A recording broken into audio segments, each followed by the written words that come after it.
few verticals. It's a little bit more than what we expected at the beginning of the quarter. Like in October, when we announced the results, we had a certain assumptions in play. We see it to be a little bit more, but we think it's really a December is phenomenon because of more furloughs. We still believe we are in good shape to meet our guidance. We've given a narrower guidance of 16 to 17% constant currency growth in services. Given the narrow band and given the macro feedback what we have today, I think we will probably be at the lower end of our guidance, and which is true even for the company level, which is services plus software. Our guidance was 13.5 to 14.5. We expect it to be towards the lower end of the guidance.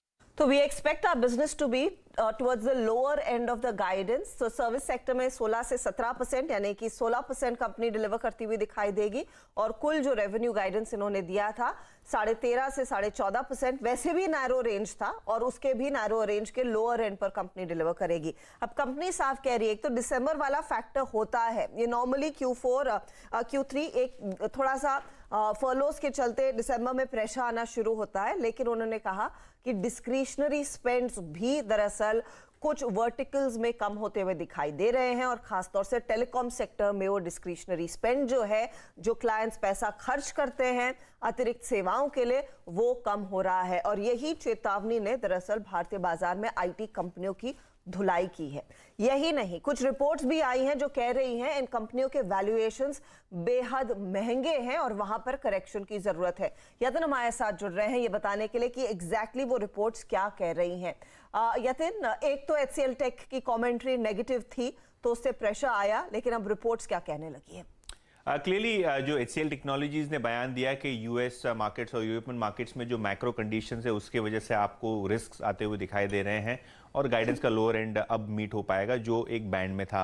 जहां तक कि Credit Suisse का सवाल है, उनका भी यही मानना है कि जो मैक्रो टेलविंड्स थे वो अब मैक्रो हेडविंड्स बन चुके हैं आईटी इंडस्ट्री के लिए, क्योंकि कोविड में एक बड़ा लीवे इनको मिला, लेकिन कोविड खत्म होते ही डिमांड को टेपरिंग होना था और वही एग्जैक्टली हो रहा है अब यूएस और यूरोपियन मार्केट्स में।